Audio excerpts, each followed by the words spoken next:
From all corners of the globe to your ears, it's the Midnight Movie Cowboys. Sometimes informative, sometimes controversial, but always unpredictable. It's the Midnight Movie Cowboys podcast with your hosts, Hunter, John, and Stu. And now, on with the show.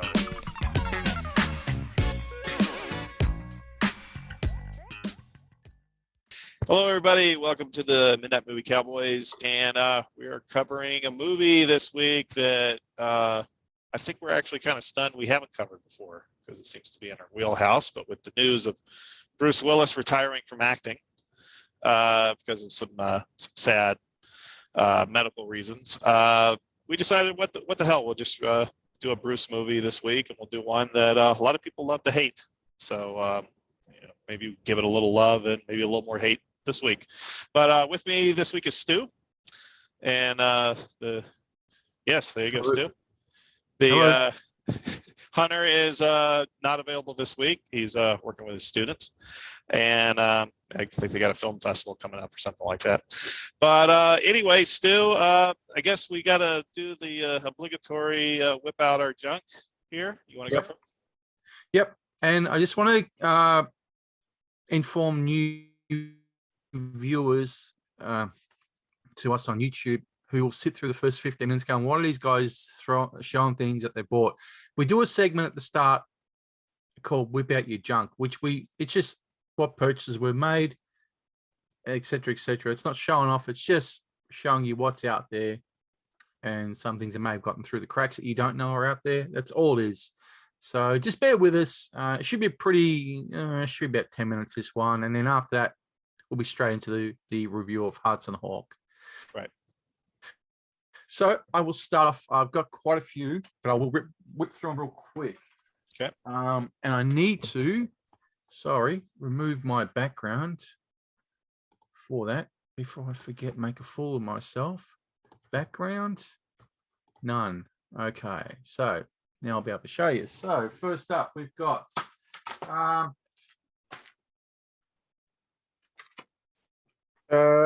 these are all $1 each at a thrift store, I should say. Area 7, say to my face, local band here from Melbourne, who I used to go see back in the late 90s. Ska band, good band, really enjoy them. And that's a difficult one to find these days because that's from 2001. So it's not easy to find because it was only independently released. Was Ska really big in Melbourne? Oh yeah, okay. Yeah. You had a real big following, and the band who really helped that was this one. This one's a good album. This Band Gig Mafia by the Voodoo Glow Skulls. Oh yeah, those guys. I've seen them live. They were huge here. Yeah, they play like one small theater here and draw a decent crowd. But it was a fun show. Yeah, that's a great album. That one. Some other titles I picked up for $1 were. Me First and the Gimme Gimmes, Have a Ball. Not bad. Fat Mike's side band, they take cover songs and punk them up. Me First, the Gimme Gimmes, Take a Break.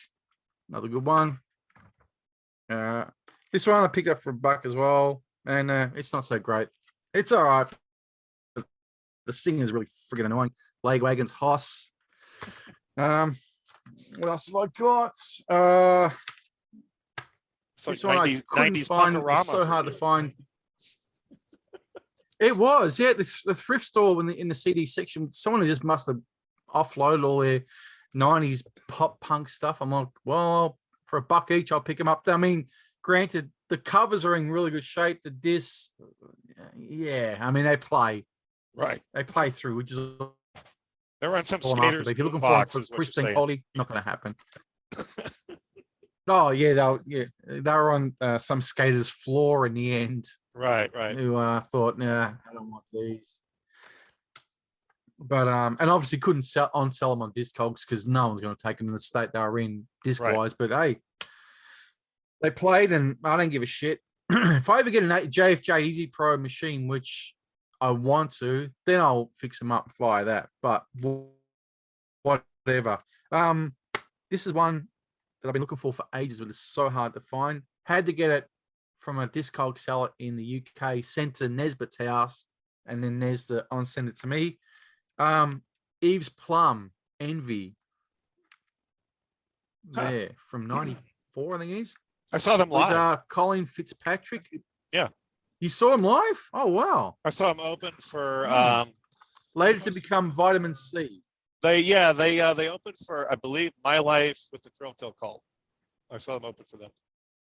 And it was supposed to be Tracy Lords, but Tracy Lords didn't hit the stage. It was like 40 minutes of just, an empty stage and loud techno music because she chickened out or something. I don't know what happened. I don't know how it would have sounded. There was a bummer for the night. Yeah, and then it was Eve's Plum, and then at 40 minutes of nothing, thanks to Tracy Lords no showing or not taking the stage, even though the roadie was coming out going, "Are you ready for Tracy?" and she never came out. And then My Life is Thrill Kill called for like 90 minutes, which was all right. I wasn't really into him. I just went to go to a show. And Eve's Plum, I thought, was kind of the highlight. No, that's pretty cool. You get to see them there in a day. This one's probably going to elicit some laughter or an eye roll or both, but I don't give a shit. I've been listening to this band, and I found this on Amazon for $7.07. Greatest hits of Dr. Hook.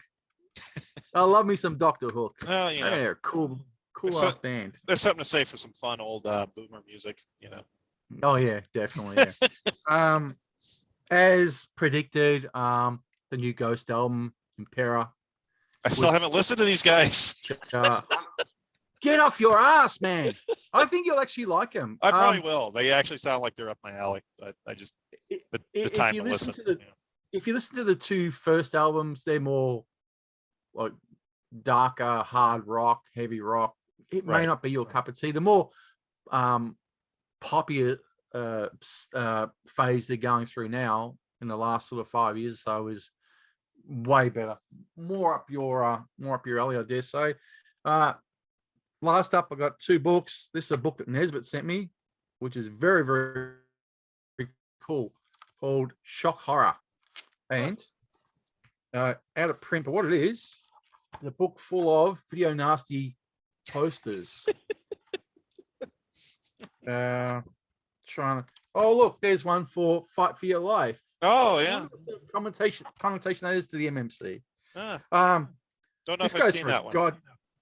Yeah, this goes for a goddamn fortune. I told Anthony, I said, "You realize what it goes?" He goes, "I don't care," because I'd rather go to a house where someone's going to appreciate it. Which, thanks, Nez, this book rules.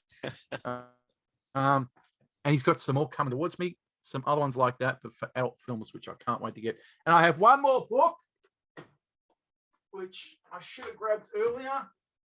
That was too freaking stupid too. And this is one called The Devil Made Me Do It, a memoir by Georgina Spelvin. Uh-oh. Famous for, as John's reaction is there, The Devil and Miss Jones. Yeah, I think I brought it up before, but I think I saw her at a Chiller Con. I think the first Chiller Con I went to, she had an autograph table. Oh, okay. Oh, well, yeah, I was just sort of looking at books on Amazon, and this one came in my recommended, and it was only $8.92 with 1 day delivery. I thought, hey, I'll buy it. Why not? Yeah. And she'll say her worst experience was Police Academy. I don't know. I've not read it yet, but I think that's one that, well, they've got to notice. She was certainly well known for all the other reasons. Mm-hmm. Back in the 70s, but Devil and Miss Jones. Yeah. Oh, and there was some 2 or 3 DVDs Nez sent me, which off yonder, which I won't bother going to. He gave me a Italian version of a film called Dollars with, is it Warren Beatty, I think, and Goldie Hawn. Yeah. That's called Dollars. So there was a couple of other titles Nez threw in there. Oh, he probably should have said. He should have said that to me because Eric and I have been kicking around a goofy idea of starting a Beatty cast and reviewing Warren Beatty movies because nobody else is going to do it. So. Oh, really?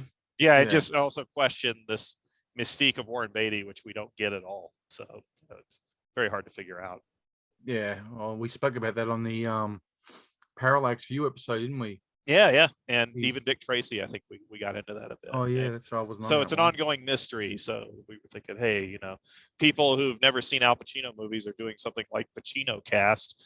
Maybe we should do Beatty Cast to try to, because he has a very small filmography for the guy to have the studio power he has. Does he? You really? Yeah, I mean, it's not huge. It's not as big as you'd think. Mm. And I think also because he was doing those personal productions that took like years of, like Reds and Dick Tracy, and that was in the works for like 10 years, and Ishtar I think took a while to make, and everything else. This last one I think was in development for decades. What was his last one? It was the one where he played Howard Hughes. I can't remember the title because it has it's a weird like nondescript title. I thought the movie was okay though. Yeah. It was fine. It wasn't like worthless like most of what's in the theaters these days. It wasn't Morbius, which it wasn't disposable. Oh, my 15-year-old son, went and saw it on Saturday, and I said, "So how was it?" He goes, "Oh, it was all right." Yeah, I saw it Friday. It was just okay, but it's funny that something costs that much money to make. It was probably it has tons of reshoots. It's obvious they've been tinkering with it because it's been on the shelf for 2 years, but it's just okay. It's like, is it really worth the money to try to perfect something that's kind of mediocre and just rainy afternoon movie in the first place? It's a strange attitude. Hollywood's on an absolute free fall at the moment. It's nosediving. I don't even think there'll be a movie business like we know it in 2 years, maybe 3. Well, Will Smith didn't help. No, not at all. That dickhead. What a dickhead. I kind of think that whole thing was fake, but what do I know? I don't know if I really care if it was fake or real. Okay, if it was fake, why would you do it even?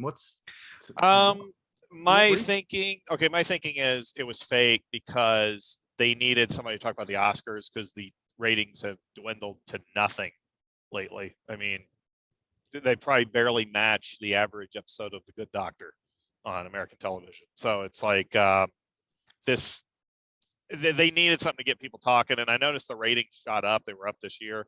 And I'll bet there was a switch over of TVs, if they still do Nielsen's, when that story hit Twitter. So everybody tuned into the Oscars all of a sudden. Oh, what a fight happened? It's a publicity stunt to me. Because I think security is so tight at those events. You can't just walk up on stage if you're not called or whatever. They have to be prepared for an actor to walk up, unprovoked or provoked, to walk up on stage and attack the host. There's no way you could tell me they don't have security set up for that sort of event. If that was staged, that is the biggest fail of all time. It's just, it got attention for all the wrong reasons. Right. Okay, but then if it was staged, why did he resign from the Academy, Will Smith, or has he? He could go back and apply next year, and he's back in if he really cares. If it backfires on his career, well then, okay, he's made all his major studio films. He can just go make whatever the hell he wants for indie cinema, kind of like maybe a little more respectable than what Bruce Willis has been doing in the last few years. But I think that's a sad exploitation of a beloved actor. Best way to put it, I guess. So anything else to whip out? That is it. All right. I'll go through mine really quick. Make sure I haven't done this with a background yet, but I may have to remove it. Okay, let's see here. I don't know. I'll just keep it. What I have, can we see this? Oh, we'll see if I can get it here. Here we go. Blackie the Pirate, which of course is blue, with Bud Spencer and Terrence Hill. This is actually a finished Blu-ray, which you can barely see. It's but I bought it off eBay. There's a dealer over in Europe selling the finished Blu-rays, which have the English dub and no forced subtitles like the German Blu-rays of the Terrence Hill Bud Spencer movies. So I've ordered a few of those. That's the first one to come in. Well, actually, I bought Troublemakers, or The Fight Before Christmas, from the same dealer last year, and that looked great. Good looking Blu-ray, and he had more up for sale. And I've never seen a good copy of Blackie the Pirate. Don't even believe I've watched the whole film. And so finally I was able to see it for real this time, or a pleasant view. And also Ultra 7X, this just came out today from Mill Creek. It's I believe a 13 episode Ultra 7 series where more tokusatsu, Ultraman action, and a more recent show, I believe shot on digital video, but I'll look forward to seeing that. I've never seen it before. Right. And that's it. I've never seen Ultraman. I think. Did we do an Ultraman movie? I know I wasn't for it. I wasn't on the episode. No, we did Inframan, which was kind of a Hong Kong. Inframan. Yeah, it's a Hong Kong knockoff of those Japanese tokusatsu shows, but instead they made a violent Shaw Brothers superhero film. But Ultraman itself is like a huge franchise in Japan. And Mill Creek has done pretty well with these domestic releases, mostly subtitled, of Ultraman, because they put out like a new Ultra show, like seems like every year. And Mill Creek has been acquiring them for home video and releasing them, and they've been pretty steady with it. And doesn't look like they're stopping anytime soon, so they must be doing all right. And they're reasonably priced, and it's fun for me to catch up on this stuff and watch it with subtitles and try to understand the crazy plot lines for a children's show. But yeah. As long as there's no creatures coming out of the sea. Sometimes there are. Sometimes they have a lake monster, Fortunately. Right. Not happening. Okay, so let's move on to our movie topic, Hudson Hawk. This was the let me get up the IMDb entry so I don't get any directors wrong on this or whatever. Released in 1991, directed by Michael Lehman, who was coming off of Heathers, which was a huge cult hit, critical hit, if not box office. Starred Bruce Willis. Was sort of his dream project. This is what you call cashing in your chips. Danny Aiello, Andy McDowell, Sandra Bernhard, Richard E. Grant. Let's see, James Coburn. Let's see. Gosh, it's a huge cast. Yeah. Well, Bruce Willis was a very popular actor at the time, so you could pretty much wrangle in who he wanted. Yeah, I would say he was probably the top star at the time, because Die Hard was such a surprise hit. And excuse me. Die Hard was a huge hit, and he was kind of the hottest actor in Hollywood at the time. And so this was sort of the movie he made that was his dream project. Oh my God, David Caruso is in this. Andrew Briniarsky later played Leatherface in one of the thousands of Texas Chainsaw Massacre movies. Oh, that's right. I knew the name. That big guy, that big blonde guy with the missing front tooth. Yeah. Yeah. So, and so this was Bruce Willis's personal project. It was sort of a attempt at doing a To Catch a Thief type of caper flick, with James Coburn in, and plus with a certain ringtone. There's sort of a tribute to the Flint movies from the 60s that Coburn starred in.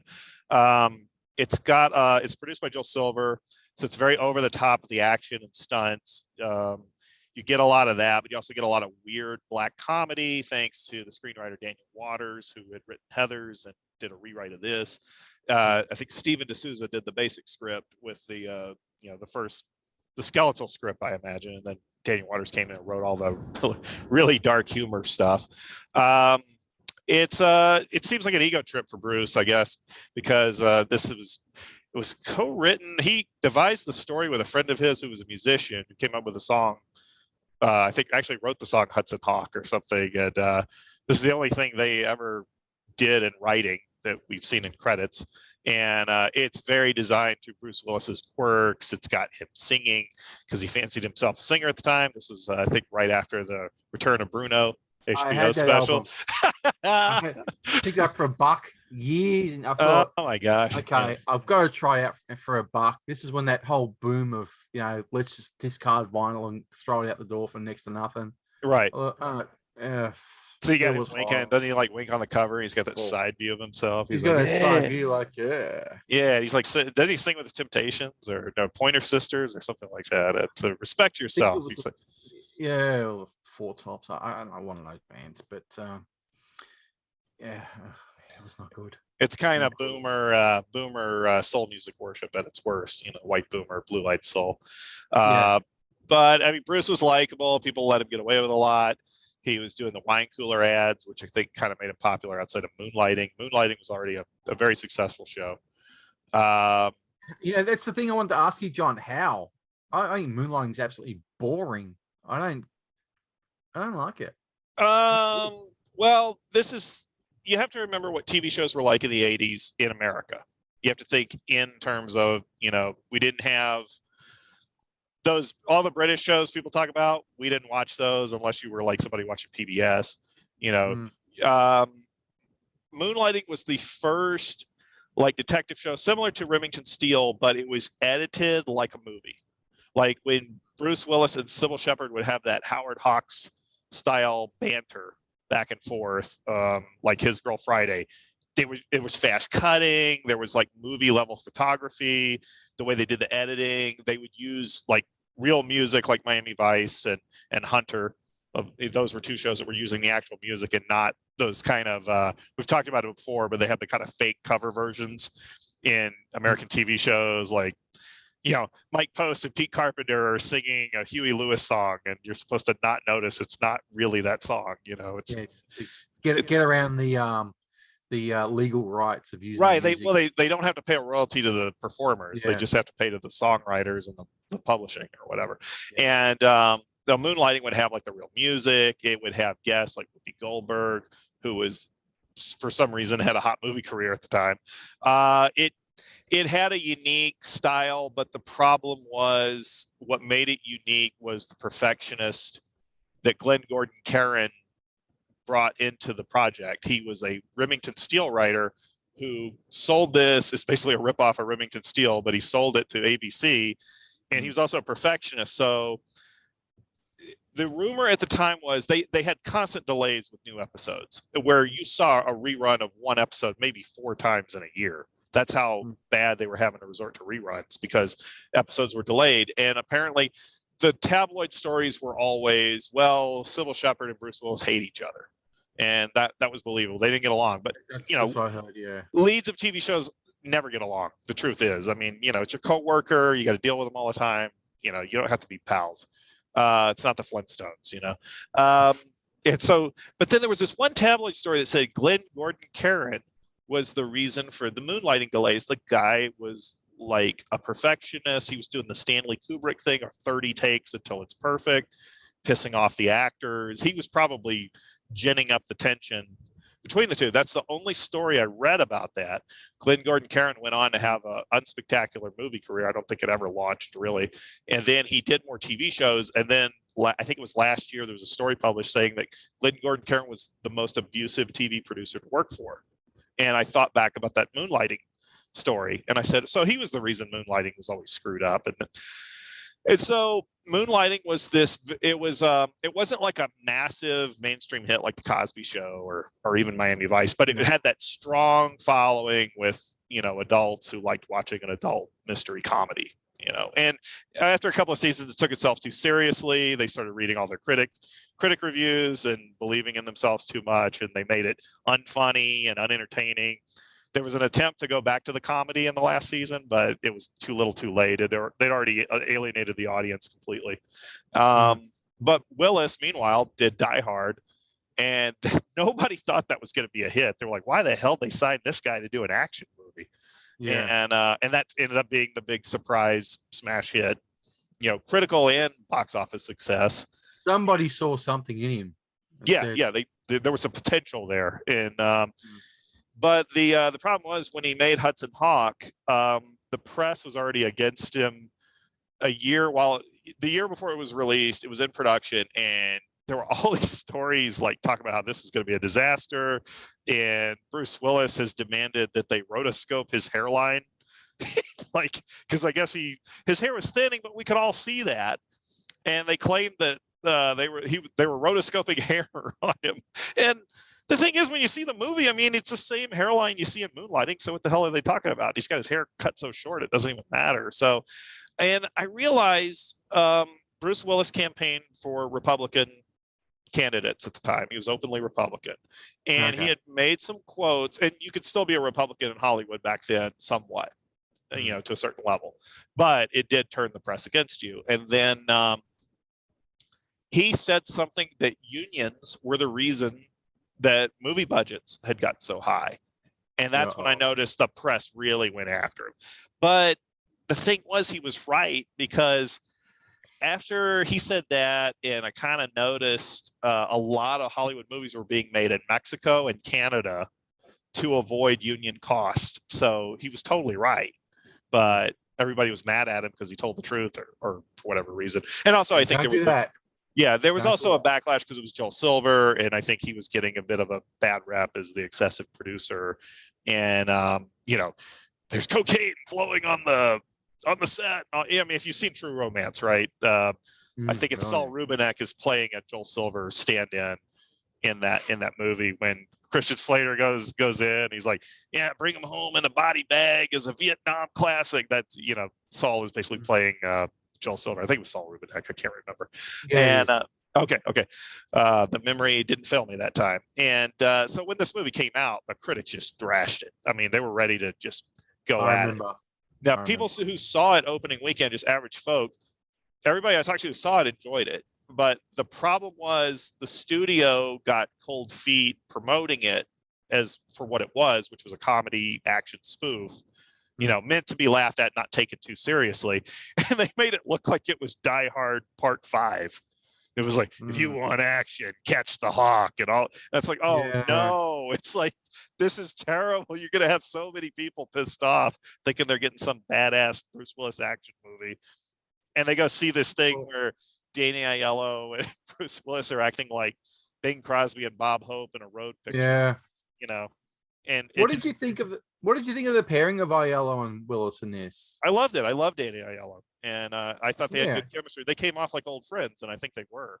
And it came off well on screen, and I thought they made a good duo. I enjoyed the hell out of that. And self-deprecating, like Danny Aiello is making jokes about his weight and everything, and Bruce Willis is mocking him and stuff. That nobody's getting too sensitive about anything.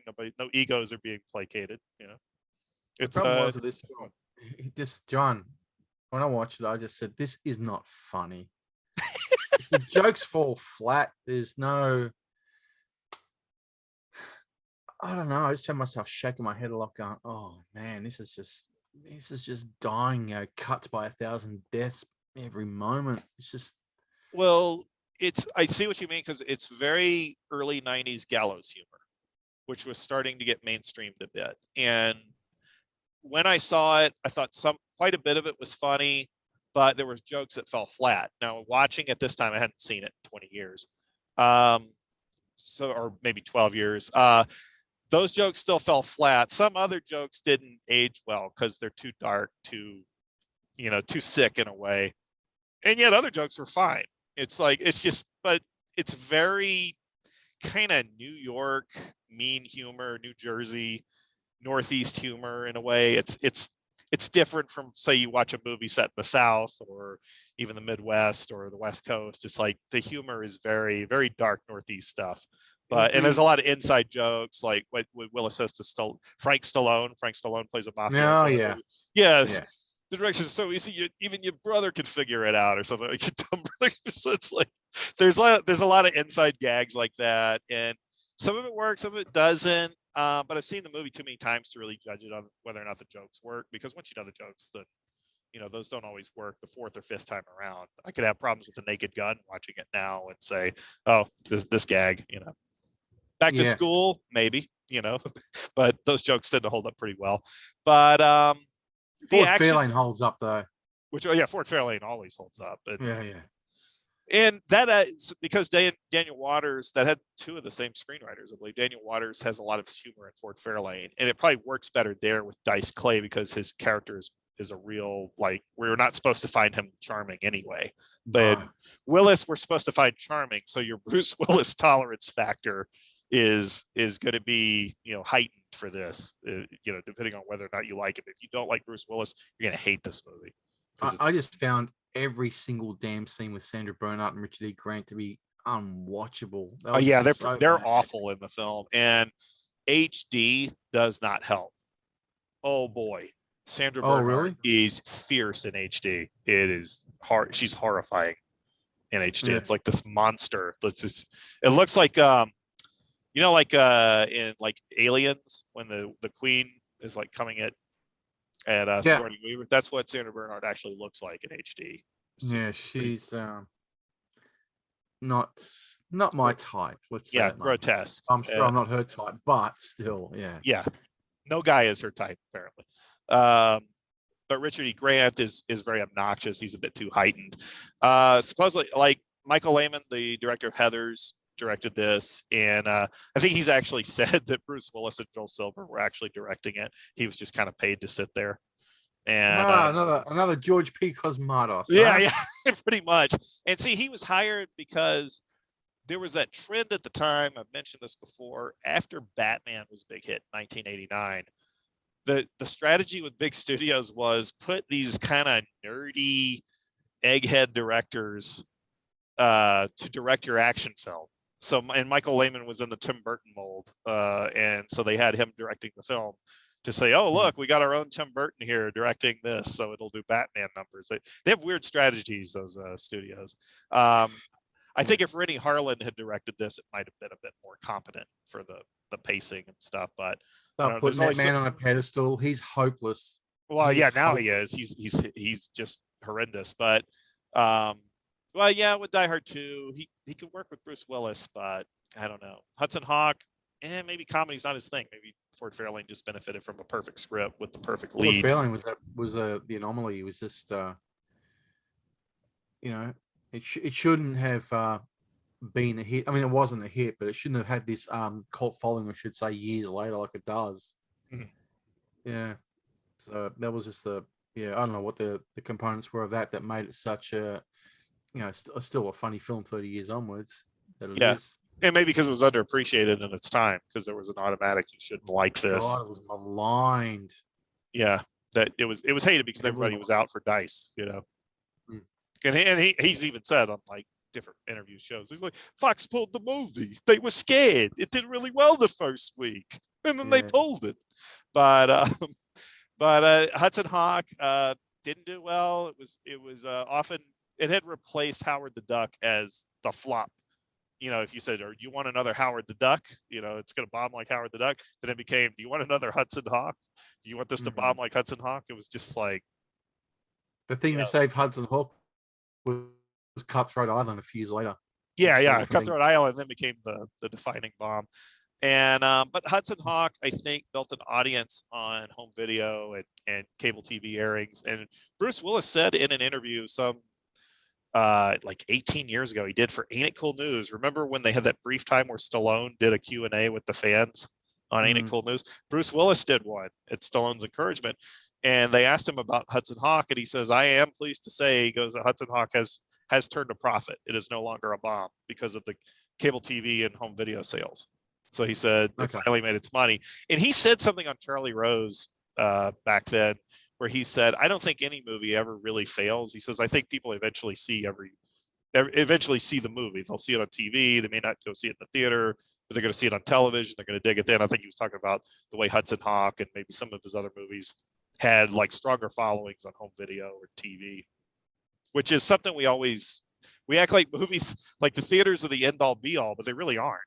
No, it's like, it doesn't mean anything. It's like stuff kind of builds really on home video and television. That's kind of where theaters is the first run for those who want to see the film after that.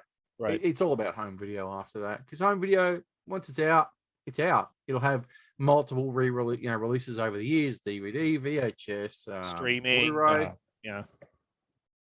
Whether this gets a 4K, I don't know. I don't think so. Plus TV airings all around the world to different TV airings, yeah. TV networks in different countries. I mean, that's where the profit comes in. That's where the real money is made, I think. And so, it made its money. I don't think we were going to get a Hudson Hawk sequel if it had been a smash hit anyway. The concept doesn't really lend itself to that. But looking at it now, I still enjoy some parts of it. James Coburn was kind of an interesting casting choice and made the nod to the Flint movies a bit more obvious. I thought it was a poor choice. Really? Playing the old CIA guy? I'm just not much of a James Coburn fan, to be honest with you. He's never done anything I don't think I own a film of his at all. You may not. Not one that's primarily fought with him as the main lead, no. Right. So you don't have The Great Escape, right? Don't have Magnificent Seven. Well, I do, but that's sort of a cavalcade Ensemble, of actors. yeah. Don't have the Flint movies. I don't own them either because Nah. they weren't that good. You know, he was cooler than the movies. He was one of those actors that he was an interesting presence, but he was usually in pretty mediocre movies or movies that hadn't really been, weren't finished correctly or what have you. Mm. Like that Sam Peckinpah movie he did, Pat Garrett, Billy the Kid, I don't like. And he doesn't save it. And he can't because it's not there. So but I'm sure he did movies like that. He did it for the paycheck. I don't think I've seen a truly satisfying, great James Coburn movie. Maybe The President's Analyst is the closest I've seen to that. That's the only other one I just thought of, but Anthony sent me a year or two back, The President's Analyst, which I've got on the shelf, but I've not seen it. But it's pretty good. Yeah. I mean, it's very 60s. It's really very 60s, but it's a good movie. It's funny, actually, as well, because Anthony sent it to me from England to Australia, but the copy's got an Australian release. Well, at least the music should be accurate then. Oh, really? Yeah, because I think there's a Barry Maguire song on there that is removed from different prints, for the royalty reason. I know it's on Blu-ray here now. It got one release. And they may have cleared all the music, but I know home video versions were screwed up for a while because of the music clearance. Yeah. Speaking of music, I didn't like many things about this film, but I did like that song by Dr. John at the end, in the end credits. The Hudson Hawk theme or the... Yeah. I thought it was great. Good choice of singer for that one. Yeah. Yeah, that Dr. Hook would have been good. Can't go wrong with Dr. John, I'm sure. Yeah. Too bad we don't have Hunter here to talk about the scene of the Pope watching Mr. Ed. I know. Yeah. Missed opportunity. This was actually I think the Catholic publication at the time actually said this is a bad movie because it made fun of the Pope or something. And don't see it. I don't think it was the League of Decency, but it's just until the Pope Must Die came out a year or two later. Yeah, then they didn't care anymore, and then they changed They forgot all about Hudson Hawk. It was like, yeah. In America, that was called The Pope Must Diet. Yeah, they had to change the title, but it was actually released here as The Pope Must Die. I thought, yeah. What was it? Cool title. Have you seen the movie? Yeah, but then it became The Pope Must Die, which, yeah. Have you seen it? I did on VHS. Any good? Once. Yeah, okay. Yeah. It's called The Pope Must Die. That's it. Right. Yeah. Not much. If you want to talk about the Pope, the best thing I've ever heard about the Pope, and I'm not saying that I want this to happen, but back in 1988, I was in England with my father and brother, and we went to see, my brother and I went to see Exodus at the London Astoria. I was, and I bumped into Dan Luca from Nuclear Assault and Anthrax and SOD there, and he was at the bar, and I said, and I was 16, mind you, and I said, "Oh man, Dan Luca, blah blah blah." I said, "Can I have a sip of your beer?" He had a pint glass. He goes, "Yeah, sure, man." And I just grabbed the fucking beer, went skull the thing down. He's just sitting there laughing, watching this kid drink this beer. And I said, "Oh man, can you write me something with his thing?" He goes, "Yeah, sure." So I grabbed the barman to give me some paper, and he wrote, "Hang the Pope, Dan Luca," down the bottom. Because Hang the Pope was a Nuclear Assault song, so yeah. So of all the things related to the Pope, that's the coolest. But like I said, not advocating the action to be, enforced upon the actual Pope. Right. But you don't want a Godfather 3 situation, basically. No.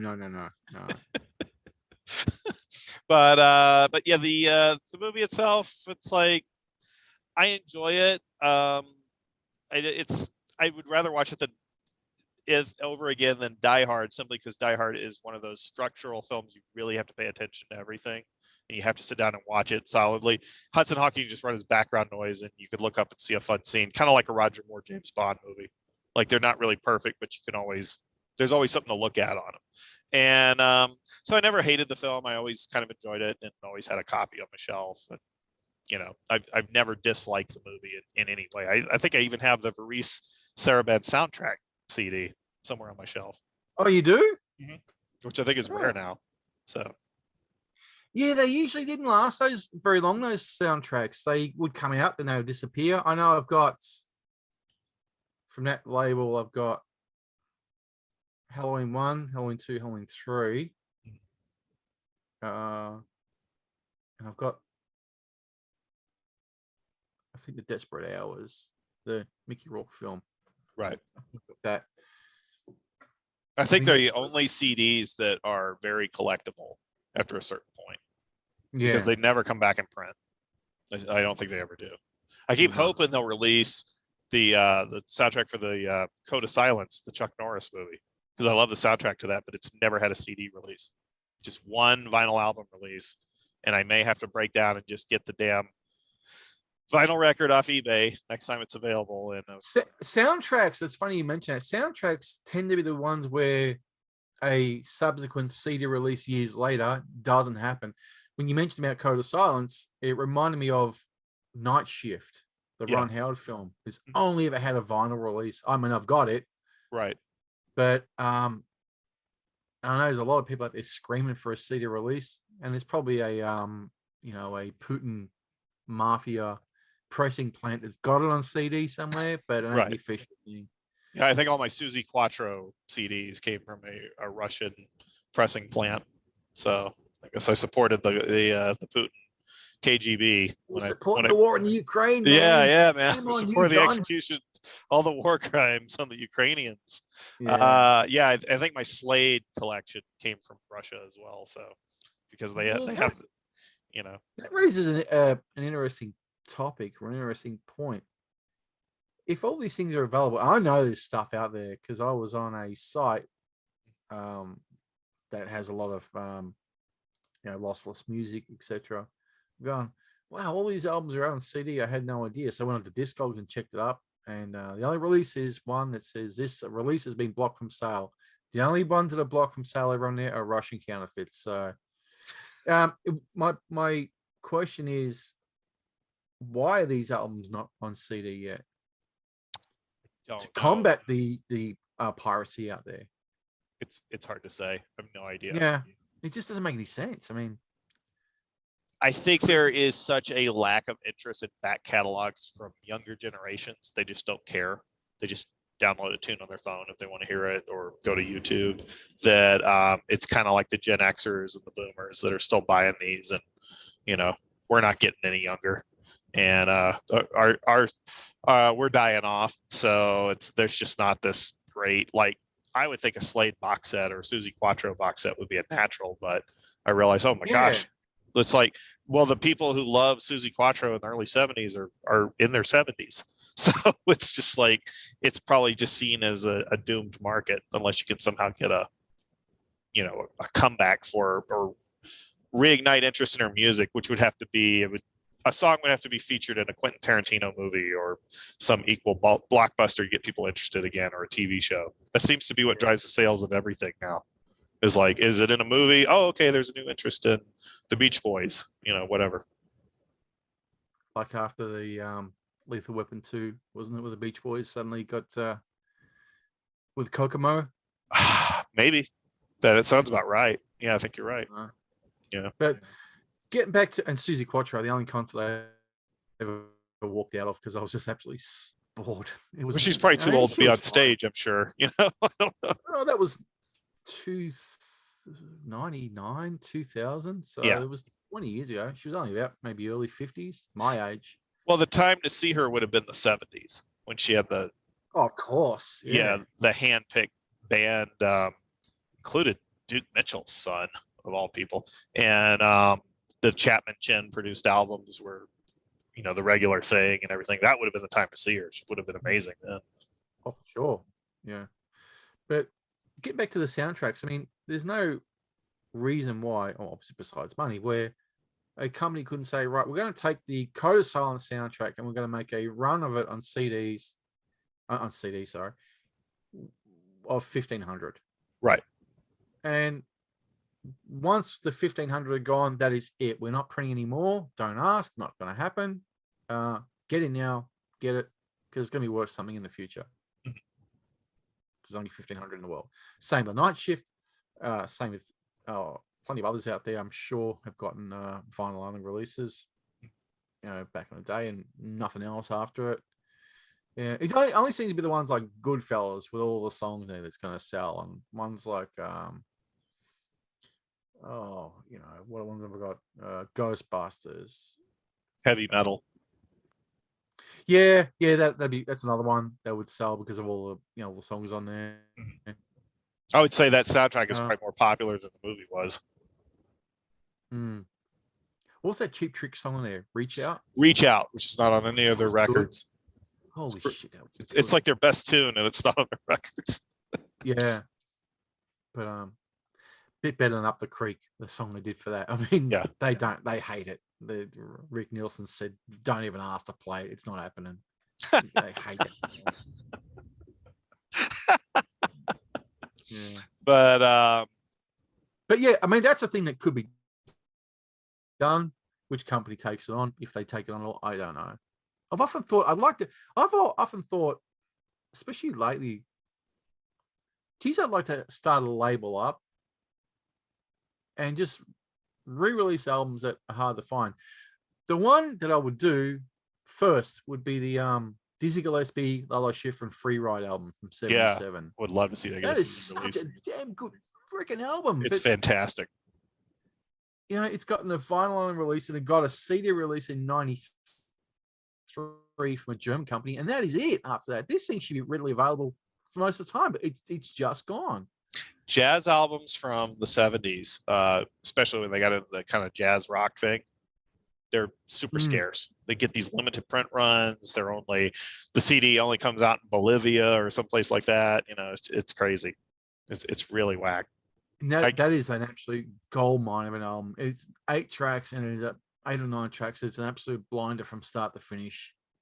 Well, what I can be excited for is I think in a few years, those jazz albums will be public domain in Europe, which means we'll get these cheap box sets from Europe of all those jazz records. Right now, if you go to any CD store that's well stocked, you go in the jazz section, you'll find there's all these box sets of 60s Blue Note jazz that are public domain bootleg releases. But it's a great deal for $7. You can get all these J.J. Johnson records, or Kenny Burrell, or oh my gosh, what have I got over there? I got Kenny Drew. I got a Kenny Drew box set I've never even opened because I was just buying them in stacks and everything. And I mean, Wes Montgomery, you just get them and they don't cost anything, and the transfers sound pretty good overall. It's very rare that you get bad sounding public domain transfer of these records. If you want to get the super remastered Rudy Van Gelder remastered Blue Notes, have fun spending twice as much buying one album, but here you get like 6 or 7 albums in one box set. It's a good deal, especially if you like jazz and you can acquire a lot of it at once, and kind of do your own personal jazz radio station programming for yourself. Well, I got a Glenn Miller box set I bought many years ago. Sorry, no, not a Glenn Miller box. It's got Glenn Miller on there and a bunch of other jazz. So it's like big band jazz from the 40s. Yeah. And I think it was about a tenner for 8 or 9 LPs in there. Yeah. And I popped it on over the weekend. I thought, oh, this is really cool. Yeah. Oh, I really enjoy this a lot. Yeah, it's great stuff. That's something I would. Yeah, that's the thing I would like to have done, was have just a small label with a 1,500 run of these albums, and just grab like local bands here who have released EPs and stuff. Because I was talking to my brother about it, I said, they get put out. I said, someone must own these tapes, these master tapes. Where the hell are they? Someone must friggin' own them. They're usually in vaults at studios, and sometimes I guess with the songwriting companies that might have a vault holding them. Like I remember Buck Owens, the country singer, was unique in the 60s because he kept his masters. He didn't let the record company keep the masters. He kept them. And back then they didn't care, like, why you want to keep the masters or whatever. It's like, but he was a smart businessman, pretty ruthless, I think, in some ways. So throughout the 90s, you got these great remastered series of Buck Owens records from his personal studio master. So there you go. Wonder if the return of Bruno's gotten a CD release ever. Yeah. Bruce is sitting on it, but of course, I guess we should address the Bruce Willis in the room that he is retired. Announced this week, retired from acting because, as reported on this show probably a year ago, I can't remember what episode. Bruce is suffering from a form of dementia that is basically they bring him to the set. He reads cue cards. He's sitting down the whole time. There's an action scene you think you're seeing Bruce in. It's actually a double, stunt double. And that's why he's been able to be in like 50 or 60 movies in the past couple of years, and all straight to Redbox. It sounds really bad because it sounds like elder abuse or exploitation. It's exploitive. Yeah, it's really tacky. And these are, of course, they're non-union shoots. These are indie productions. They don't have to follow the rules. They don't have to clear it with insurance to have Bruce Willis in their movie. They probably film him for 2 or 3 days and that's it. Or maybe even a day. And it's very, kind of Roger Corman, tackiness to it. Or it's kind of like, it's like what Eric Roberts does, except Eric Roberts is fully in control of himself. And of course. Yeah. but it's also the thing as well where, and I've been guilty of it, making fun of the Bruce Willis posters over the years where he looks the same. I thought, Bruce is just staring at the camera. Well, it's not much of a poster, but then again, the guy wasn't very well. So they should have really done something different, at least. A good poster, if you don't want to go to the extent of something like an Animal House or a Rock and Roll High School, those big, elaborate drawing posters. Yeah, they don't do that anymore. They don't want to. No. A poster that really caught my eye, well, 2, I should say, was Goodfellas, which was just the 3 guys in the front, Liotta, De Niro, Pesci. But the other one that really caught my eye, they only had the 2 main leads on it, was another De Niro film, Midnight Run. Yeah. Well, I thought, you know what? It's nothing spectacular at all, but it's just enough for me to go, I want to see this film. Whereas the Bruce Willis ones, it was just seemed like this. Yeah. Still the horse face. Bruce, try and smile. Yeah. That'll do. Or he does the smirk. He's staying to the side doing the smirk or whatever, the Bruno smirk. Yeah. But that's about it. But getting back to Hudson Hawk as well. Look, I didn't hate this film. Can't say I was impressed by it a great deal. Just the jokes, John, they just fell so. They're very 90s. They're very right before Nirvana hits it big.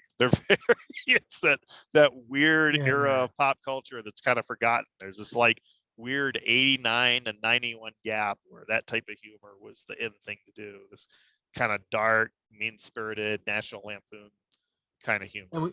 Can we talk about who else was horrible in this film? Was Andie MacDowell. Yeah, she's not good. I don't get the hype on her. Never have. I don't think I've ever really liked her a great deal. Any film, it's the only one. I'm sorry, the film I really liked, which I've always shouted about, was Green Card that she did with Gerard Depardieu the year before, 1990, I believe. Right. That was a fun movie. I really liked that one quite a bit. But most of her other films just doesn't work for me. I like Gina Davis more. Yeah. Around that period. Yeah. Well, she was always cursed because when she was picked to play Jane in Greystoke, Glenn Close dubbed her voice. And that really hurt her career. And she had to make that comeback in Sex, Lies, and Videotape, which of course brings back the, hey, let's mainstream indie talent, because Sex, Lies, and Videotape was a big indie film. And that was a huge hit on that circuit. And so I think bringing Andie MacDowell into this movie was kind of like, hey, let's bring more of this indie talent into our mainstream big budget film. And they kind of, maybe it wasn't the best decision. Maybe they should have gone a little more Hollywood, a little more mainstream studio for some of their picks here.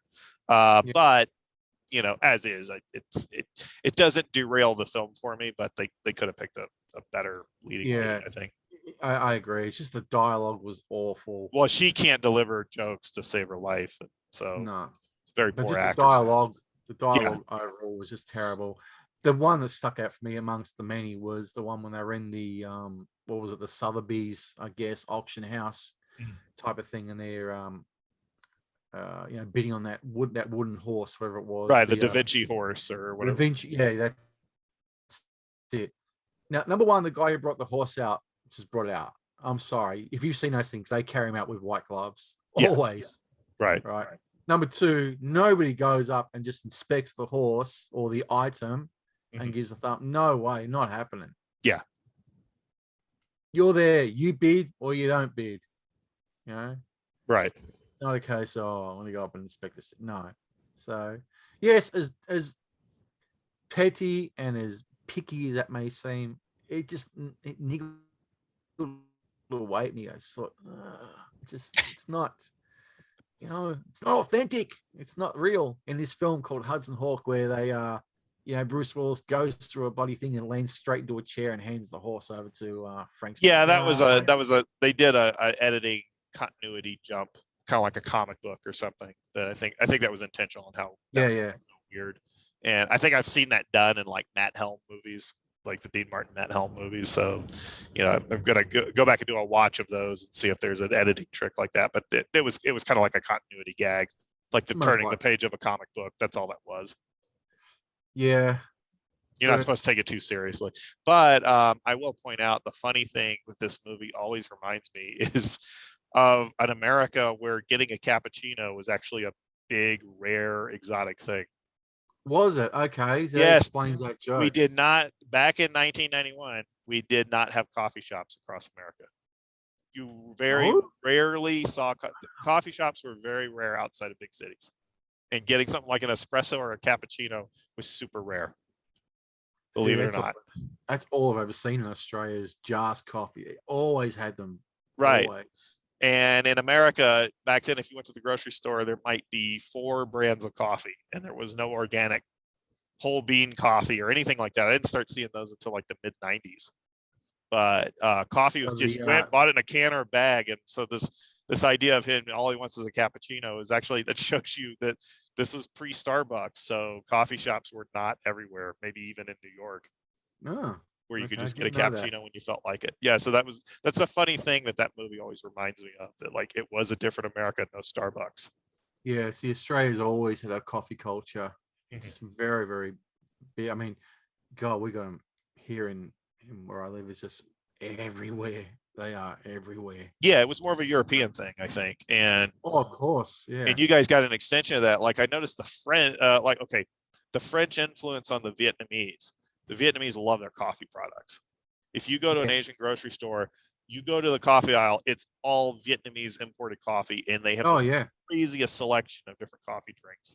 Yeah, they love their instant cappuccinos, and it's nuts. And they got coffee with ginseng in it and everything. It's crazy.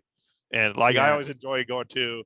We have a local Asian grocery store, a big one called the Viet Hoa, and I go in there and I just go through the Vietnamese coffee section and just go crazy and just, I'll try this, I'll try that, Oh yeah, God, yeah. Asian stores, you got plenty of those as well in my area. Yeah, very multicultural. Asian stores, Indian stores. Oh God, Indian restaurants, you can throw a brick and hit 6 of them. There's that. I mean, you go down a particular street, not far, probably about 20 minutes from here. Right.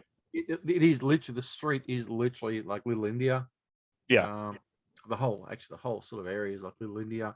And you go into sort of Lygon Street, you got then Little Italy. That's very famous.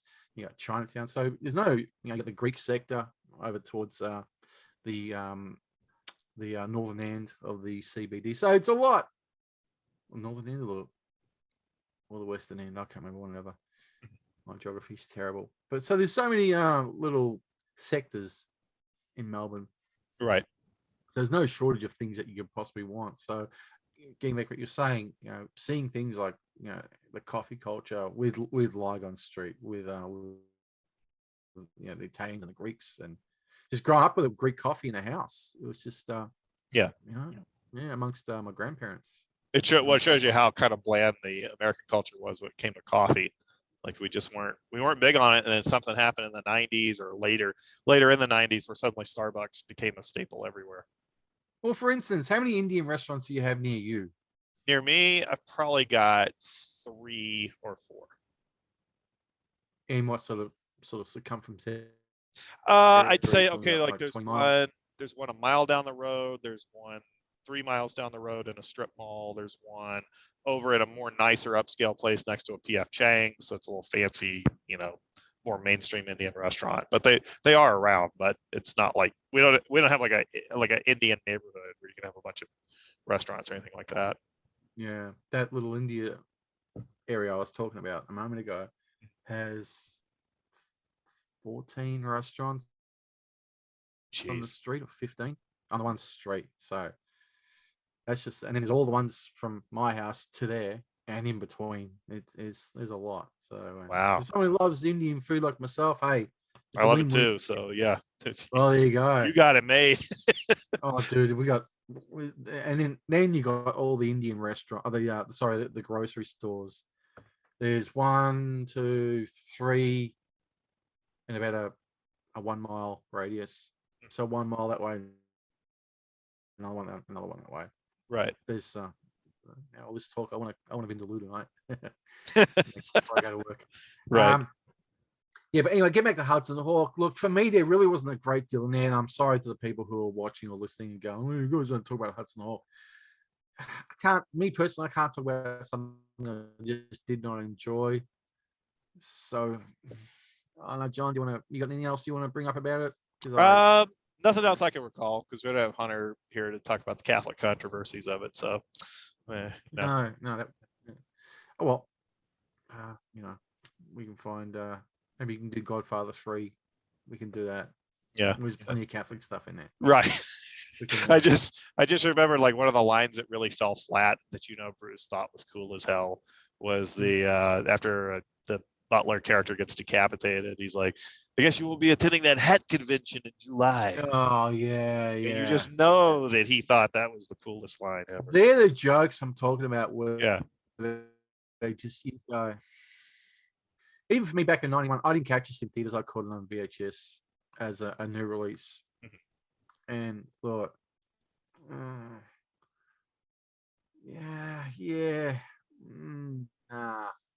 So wasn't quite the Carry On Thief movie you wanted it to be, right? No, it was not. Carry On Cat Burglar. Carry On Thief. And there's one they missed. The Carry On Crew. I'm sure. Yeah, do like a heist film with those guys. Would have been pretty funny.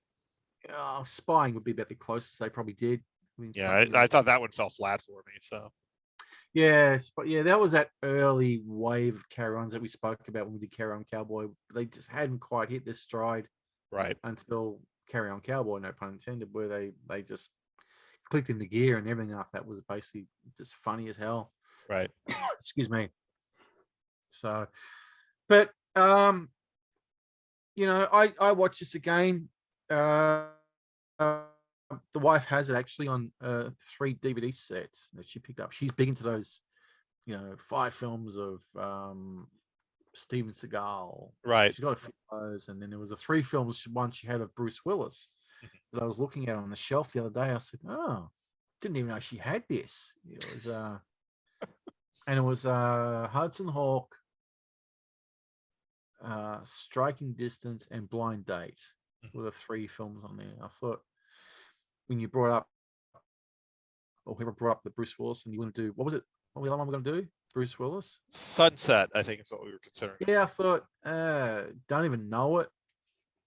I thought, what about if we do Hudson Hawk? It's bound to some sort of conversation about right, how much of a massive flop it was back in the day. And honestly, I can see why. It was just, people had seen Die Hard. They'd seen Die Hard 2 was out the year earlier, and this one in 91, and as you said, they wanted Die Hard 3 basically, and they didn't get it. It should have been promoted as Moonlighting with graphic violence, and that might have gotten a more accurate audience in. But I don't know how you do that. Because it's basically like a Crosby and Hope road picture with stunts and action. That's really what it is. And you're not meant to take it too seriously. It's funny because I realized this movie, it's well known that I like this film because my brother once gave it to me as a Christmas gift on DVD. So, oh, really? Yeah. So apparently it is well known in the family that I actually dug this film. So I just remembered that. I'm like, oh yeah, my brother gave it to me one year for Christmas. You still talking to your brother or not? No, I still talk to my brother. Okay. It was one of those. Oh, I've had enough of you, Johnny. Take this piece of shit. See you later. No, he gave it to me. It was purchased at Walmart, I'm sure, $10 bin or something back then. But yeah, that was it. That was, although I watched it on Tubi, I didn't feel like digging it off the shelf, so I just. Oh, really? And I think I could have just pulled it up on Netflix, probably. Supposedly Netflix has it as well, but I just did the Tubi and ran it. I was like, it's fun to revisit. It's not a classic, but I enjoy it. And I would rather watch it at Christmas than Die Hard. I'll put it that way. Yeah, maybe because it's been forever since I've seen it, and I thought, I forgot all about Hudson Hawk, how good or bad it is. I truly had forgotten, and I watched and I was going, oh. Yeah, nah. Anyway. Well, it's like a friend of mine defended Moonraker one time, and he had the perfect description. He says it's basically looking at a 1979 Playboy magazine on the big screen. That's true. When you watch Moonraker. So these kind of movies that don't always hit the mark and they're uneven, but they have some highlights. There's sort of like a time capsule effect with them. And Hudson Hawk really is like a 1991 time capsule. Oh, yeah. Not really a year I enjoy going back and revisiting, but it does remind me of what things were actually like back then, because you're getting hit with all this nostalgia because it shows like Stranger Things, where people think like the 80s and that early part of the 90s were completely different from what they actually were. And I think we always bring that up on here, but it's like, I often wonder if people are overrating the 80s right now, because it's getting that kind of, oh man, I wish we could go back to 1985 and all this stuff. I wonder if it's because it was pre-internet and everything moved slower. And if life moves slower, I really think it was better, because it was, because now things move so damn fast that, it kind of, at the end of the day, I'm exhausted. I'm like, oh my God, I did a podcast and I worked 8 hours and and then I ran errands for my wife, and then I went and took the kid to this. And it's just like, good Lord, in 1987, if I were a dad then, life wouldn't move this fast. It just wouldn't. No, absolutely not. You're totally right. Yeah. And I think that's what people are nostalgic for, is what they're really missing is that feeling of life taking its time. And I think that's what it was. And if you were 12 years old, life took its time because you didn't have a car. It's like you couldn't drive. Yeah, true. And also, you didn't have the cancer, this social media. That shit should be. You have any of that crap, it wouldn't exist, because people would laugh at you, try to get them fired for something you said. That really didn't start till the 90s. Oh, after that, I'd say. The whole cancel culture was way after the 90s. Well, I'm talking about, like, okay, in terms of like Andrew Dice Clay, he does jokes on stage. Oh, he must really be a hateful person who's going out, like he's mocking gays on the street and, minorities on the street, women on the street, or he's abusive to his girlfriends. And he was with one woman for years. Yeah. He was actually a pretty normal guy in his private life. So, people assuming what you see on stage is the real person, and it's like back then comedians did a stage routine because they were playing a character on stage. Well, that's the same. Well, let's bring it back to the Chris Rock thing from the Oscars. And yes, it's been talked to death all over the net, so we're not going to go into it too far. But the joke he made about Jada Pinkett Smith. Yeah. Okay, with the G.I. Jane 2 joke. Comedy is someone's always meant to be offended by a joke in comedy. Yeah. It's always meant to offend somebody. It's how it's done. It's how it's written, how it's presented as the joke. Like Jackie Martling, for instance, all he does is tell jokes. Yeah, it's shtick. Shtick. He does it at the expense of Jews and Polacks and gay people. But they're jokes. You can't be this fractured to be upset. People make jokes about Australians. Fucking go ahead. I actively encourage them. If you're going to make jokes about Australians, be original and do it. I want to hear them. I want to be the first person to hear them. Yeah, just be funny. I'm not gonna, be funny about it. Don't say, if you're going to throw kangaroos in the joke, it's not funny. If you're going to throw Mad Max 2 in the joke, it's not going to be funny. It's shit that you are going back to the well with because that's all you know. But if you're going to do something honestly funny, or convicts, it's not funny. Be creative, be original. I'll hear it. I'll probably laugh about it as well. Yeah. Actually, the best person who does that is Garrow. Garrow, he knows how to get into the Australian culture and make jokes about it. And you've seen me; it cracks me up. Right. As offensive as it is, but it just because I'm not that fragile. Where I go, I need a safe space to run to. No.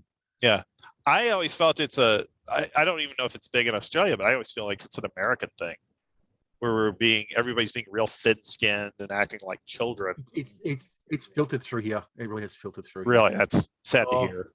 Yeah, and that's a lot of sort of complaints that Australian people have. The majority of Australia go, stop being so fucking fragile. It's a joke. Yeah. It's the younger, mate. It's the Gen Zs. It's the Gen Zs. Yeah. You've only got to watch a video I saw on YouTube, the channel Arbor and Preach. They had one where they were talking about transgender, and they had and this is why I wish Hannah was on. I had a guy called Texan guy running for the Senate there, or something like that, called Jerry Younger, or John Younger, or something like that. Do you know the name? I'm not recalling the name, but yeah. Anyway, he was talking to a bunch of students in Texas, mind you. I think it was Texas, and they were just going, but they were losing their minds about pronouns. I thought, okay, you've got a cause. I understand. You've got something you're passionate about, but you're literally losing your minds. Well, they want something. It's almost like they want instant respect for no effort. Yeah, that's exactly what the Arbor and Preach was saying. They want respect, but they're not showing any respect and engaging in a fruitful conversation. Yes, you can disagree. Yeah. Absolutely. Doesn't mean that you have to. And this younger guy was being spat on, called every name. It was the lowest form of human behavior I'd seen. I thought, my God, if this is the way that Gen Z's gone, fucking God help the next generation. Yeah, I really think it's a fringe. It's a fringe of them out there. So it's not. I'm not putting a blanket all over Gen saying you're all doomed. You're all doomed. Not doing that. But I'm saying this because I'm not ripping into these people. I say it because I'm genuinely worried about these people who are going to be, when they get into the big world out there, once they're out of college, out of university, whatever you want to call it, and they go into the real world, we're going to go into some blue collar place who's not going to give a flying fuck about your feelings at all. How are they going to handle it? I don't think they can. Screaming, they'll get fucking knocked out. Yeah, I don't want that at all. Yeah, it's almost like what I hope it is just a fringe. It's getting a loud bullhorn because of social media and the media itself. Our own hyper media environment is too much as it is, where non-stories become stories in no time. And I've seen it's nonstop, but luckily it looks like people are actually tuning out of the media. Like especially in America, if you look at the numbers, the ratings for news programs, it's not very high. Like they've just lost viewers. They've bled viewers like crazy, and they should. They're lied to all the time by these companies, and I'm throwing Fox in there too. I'm not just saying, it's all just the liberals. Fox have gone down the shitter as well. It's like they're all pretty horrible, and people are going to the alternative media. They're going to YouTube. They're going to Rumble. They're going to, I guess, whatever. Another one I think is that I heard about is Odyssey. That's one. Rumble. Rumble's pretty good. But that's where all these guys like Styx Hexenhammer and some of these goofballs I listen to sometimes have gone. And it's not like you're getting like a super genius telling you stuff if you're listening to Russell Brand, but you're getting a pretty decent filter to get the gist of what's going on without having to go through all these biased media stories and then having to make up your own mind. Because who's got the time to sit there and watch like 2-3 hours of news every day? I need my news in 15 minutes and I'm off, Yeah. It didn't take me that long to read the newspaper every day back in the 80s and 90s. It's like I could read a newspaper in 20 minutes and I was good. You Yeah, well, we have the newspaper at work. One of the guys gets it through the day and leaves it on the bench. And the newspaper used to go from 100 and something pages down to about 50. And you think, and 10 Ours are pages thinner than that. more. Ours are our local paper, the Denver Post, is just reprinting New York Times stories. Jeez. It's like they barely have any local reporters these days. It's crazy. I'm But surprised. Actually, honestly, and again, something else I don't want to see is it's a fabric of my growing up and yours as well. The death of the newspaper. How much longer can they possibly survive before they go? I know subscription online is a big thing for them. That's where a lot of their money comes from, is the online subs, and you get the paper delivered to your tablet or your computer or whatever. But the printed broadsheet, we lost something when we quit reading Blondie and Peanuts and Garfield every day. If we didn't get our fill, those guys and Robot Man and Get Fuzzy. Phantom. Yeah, Phantom. If you were lucky enough to get the Phantom in your American newspaper. I never did. But it's like we lost something when we didn't follow the comic strips anymore. Part of culture's gone. And boy. Yeah, that's a good point. I used to read newspaper back in '84. So I was in first year of high school. And always be looking at the Foot Rot Flats comic strip in there. Phantom was in there. Yeah. And there was also a cartoonist named Jeff Hook who would do a satirical drawing every day.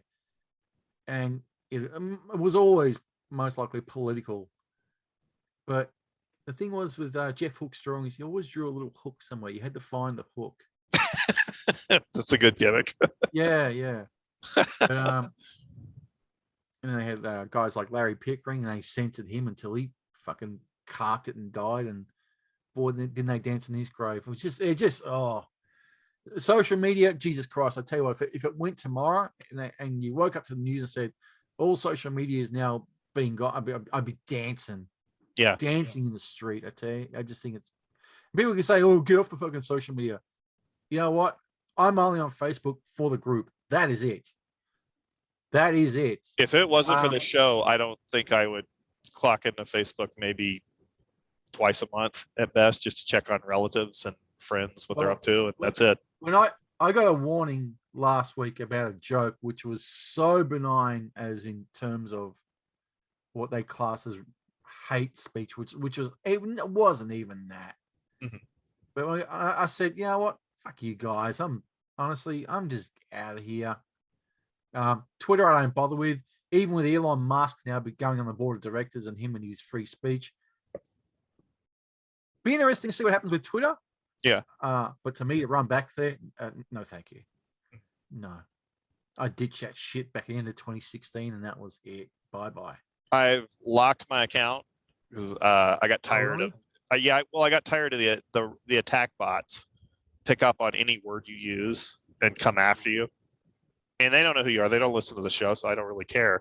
So, and I've got probably all the followers I'm gonna get, and every day I'm almost like, there's like 4 or 5 guys I interact with. They're all like podcast guys like us, Sean Zubox or Low Res or those guys.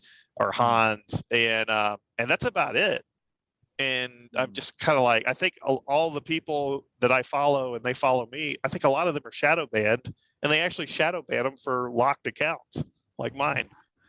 So because I'm seeing the same 5 tweets over and over again every time I log in all day, and I'm like, what are they doing? Are they shadow banning everybody? Like nobody's talking. It's like they're making me have to go to people's pages to look up the tweets and stuff. It's strange.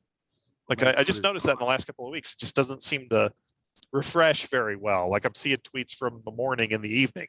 It's bizarre. They're doing a lot of wonky stuff, and I know they're in a panic this week, which I'm glad. Elon's announcement. He's not like a Moses to me or anything, but no. But his announcement, boy, you could see the quake in a lot of boots when after he made that tweet, and it was a relief to hear. I was actually glad to hear that. Yeah. So yeah, it could only be good.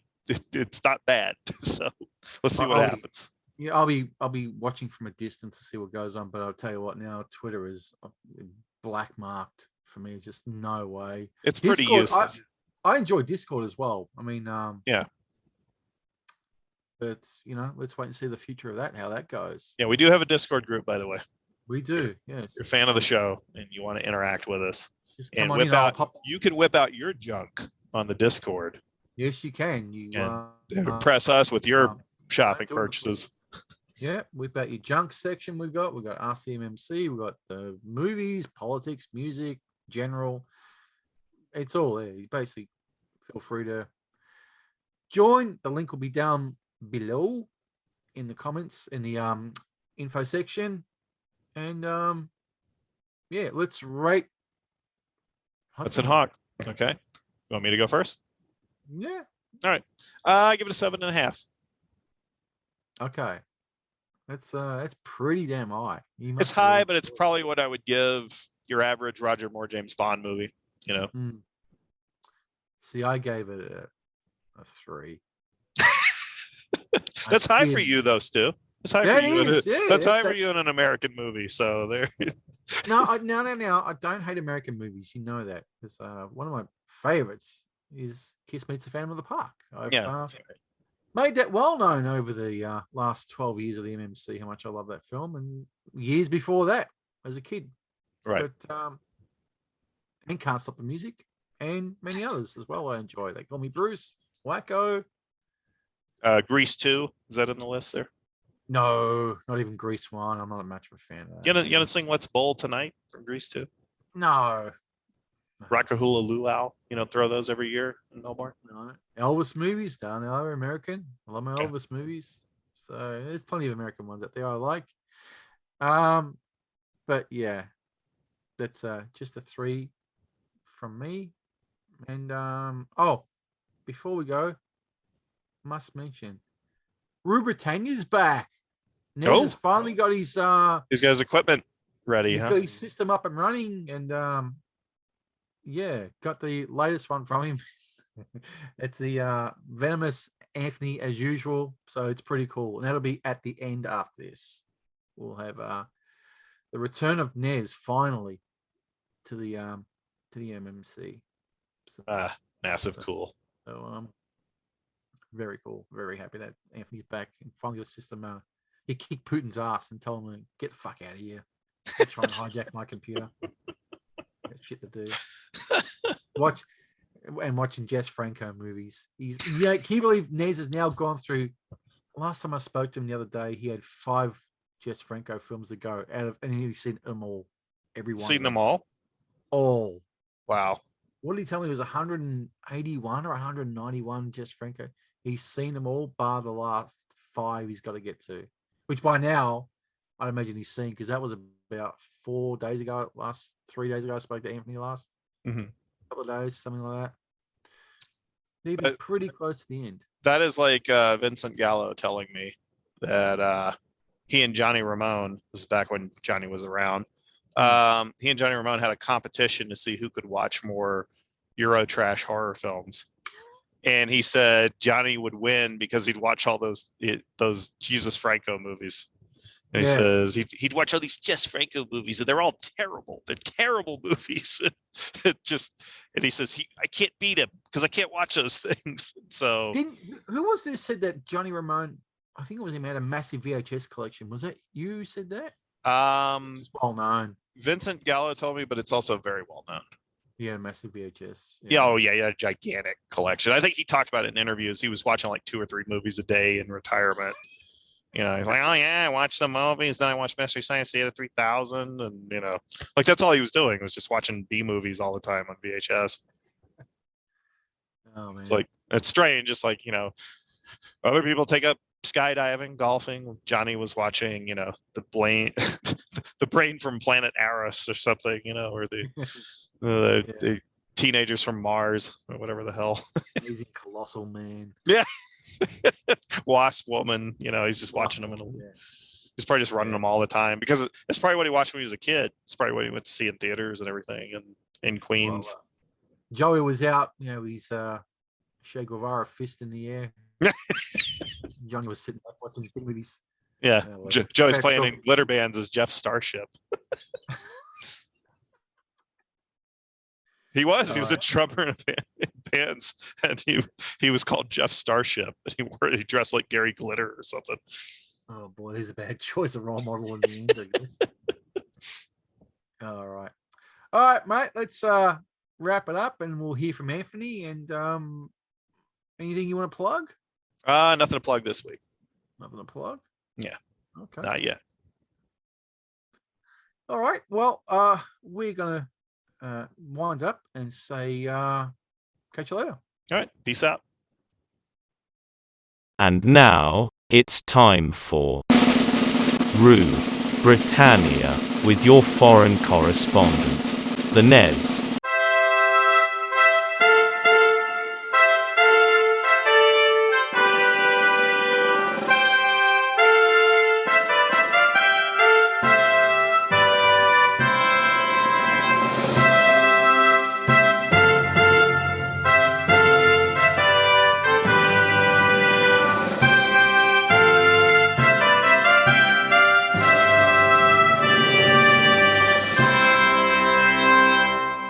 In a move that will surprise no one other than those who think that Jada Pinkett Smith is the pin-up girl for the blind, a Tory MP, male, shocked Westminster this week by coming out of the closet as a transgender. Robert Leighton, Tory MP for Purgatory, was unrepentant as he flew out of the closet this week and danced the life fandango. Quote unquote. "Why, I've always been a purveyor of the dark-handed path," he, she, it said in a press conference outside a female bathroom. "I can't wait for my constituency party to get a load of me in my new party frock. It's a bargain for Marks and Spencer at £50 off the peg," he, she, it boasted. No truth, however, to the rumour that he, she, it is changing his, her, its name to Lolly Badcock. Comedy. And following the success of this year's WBO Super Featherweight title fight involving Will BLM Smith versus Chris BLM Rock, the Academy of Motion Picture Sciences denied claims last week that the BLM slugfest tarnished the ceremony's image. "Why, it's simply wrong to assume otherwise," said President David Rubin. "Indeed, for next year, we're considering asking Anne Hathaway to sing nominated songs whilst throwing bars of Nazi gold into the audience as a Mau gesture of racial reconciliation," he pledged. Though at the same time, he also denied rumours that the cast of Dune Part 2 will be in attendance at next year's ceremony, merely so they could hang around at the bar at half-time playing poker with tarot cards for the all-black cast remake of Jaws. Paul Garrow. Sport. And the race to buy Chelsea Football Club from Russian oligarch and money launderer Roman Abramovich stepped up a pace this week when the shortlist of potential buyers was announced. They range from the owner of the Boston Celtics to the owners of the Chicago Cubs to the owners of the LA Dodgers to a London real estate agent and an actual Chelsea fan, who presumably therefore has absolutely no fucking chance of actually buying the club. Still, makes a pleasant change from the usual array of Arab head choppers, terrorist backers, rags and Russian gangsters who ended up buying English football clubs. Speaking of rags, the draw was made last week for the first round groups for the World Cup this year in Qatar. England ended up in Group B with Iran, the US and Ukraine. To deal with any potential hostage scenario, both the SAS and Navy SEALs have been placed on standby. After all, you can't be too careful, can you? Further notes in passing, the government announced plans to send more missile systems to the Ukraine. I guess it makes a pleasant change from the idea of the Labour Party shipping them to Hamas. Black activist Shola Moss called for reparations for the black immigrant community. I myself have donated 1 pence to the reparations fund. I'd hate to think that they were money motivated. Don't spend it all at once. And the government's campaign to rehouse 300,000 Ukrainian refugees runs into difficulty when only 1,500 people signed up to rehouse them. I myself have applied for my own Ukrainian 18-year-old au pair. I've even prepared a basement and a radiator in advance. I hope she's game. And finally, Boris Johnson had a quiet week this week, leaving aside his sister boasting on a radio station that Russia had won the war in the Ukraine. His staff is being awarded fines by the Metropolitan Police over illegal parties during the pandemic, and his father defending the Chinese Communist Party yet again. Leaving these aside, it can actually be said, frankly, that Shirley has for once had a rather quiet week. Not to worry, I'm sure he'll get back to normal and fuck it all up again next week. For after all, he is a